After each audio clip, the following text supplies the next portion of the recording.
Baruch Hashem, it is day number 285 of our daily study of Rambam, Sefer, HaMitzvos. And in the 3 chapters a day study track of Mishnah Torah, we're starting a new section of laws. We actually finished yesterday Hilchas Shluchim V'Shutfin, the laws of emissaries and partners. Today we're starting a new section, which is actually the final section of the book, what we call Sefer Kinyan, which literally means acquisitions. As you know, we've been studying this for many weeks, and it's about buying and selling, commerce, how to take ownership of property. So the final section of Sefer Kinyan is called Hilchas Avodim, which literally means the laws of servants. Now, this is very, very unfamiliar to us in this day and age. We live in a world where, thankfully, the entire concept of not only slavery, but indentured servitude is considered unacceptable. So it does not exist in our day and age. However, in the ancient world, it was part of life, and the Torah governed how this institution could be carried out. So as hard as it is for us to relate to these laws, they are mitzvahs from the 613 mitzvahs, and we're going to study them.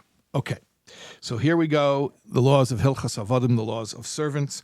And the first bunch of mitzvahs that we're going to learn today apply to something, a concept or status known as the Eved Ivri, which literally means the Hebrew manservant.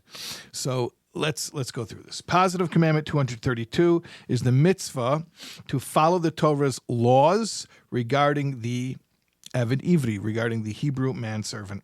That's a Jew who was sold into indentured servitude. I'm calling it that as opposed to slavery. As you'll hear as we continue through the mitzvahs, what this status is, but basically he serves for 6 years. He goes free in the 7th. Okay, Negative Commandment 258 is the prohibition against selling said Hebrew manservant in a public way, meaning in like a public auction. It has to be done discreetly, which is out of respect for his feelings. Negative Commandment 259, again, out of respect for the Hebrew manservant's feelings, you cannot order him to do unnecessary work. You can't just say, well, I got this servant here. I mean, he's not doing anything.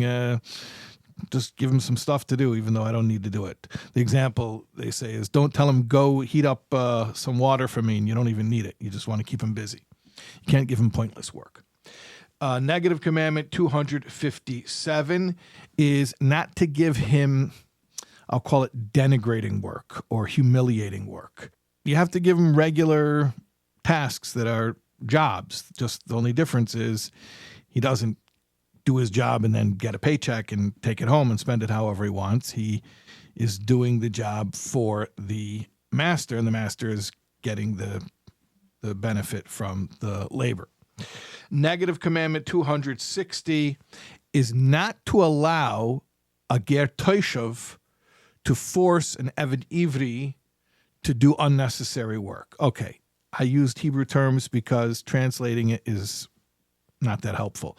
I'll translate it. A ger toshav is a resident alien, and Eved Ivri, you know, is the Hebrew manservant. What is a resident alien? It is a non-Jew who lives in the land of Israel, and he lives under the protection of this is when the temple is standing and there is Jewish law enforced in the land of Israel. So there is a status called a resident alien. He's a non-Jew. He's not Jewish. He does not accept Judaism. He doesn't have to accept Judaism, but he practices and adheres to the moral code of the 7 Noahide laws, okay? And as such, he lives under the protection of the Jewish authority, but also he has to follow the rules of the Jewish authority.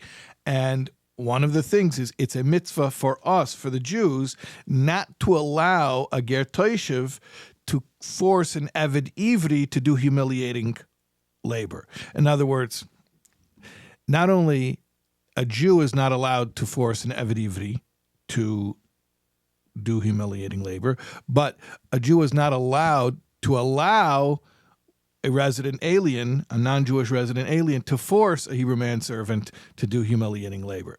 Now, obviously, when is this applicable? First of all, only when there are Hebrew manservants, which is not today. It's only when the temple stood. Also, only when there was a concept of a ger toshev, of a resident alien, which again is only in the times of the temple or when the yovel, when the Jubilee year was operational. So we're talking about something that really hasn't been applicable in a couple of thousand years. But this is the system that Torah set up, and that's why we study it. Okay, those are our mitzvahs for today, and we will see you for more tomorrow, God willing.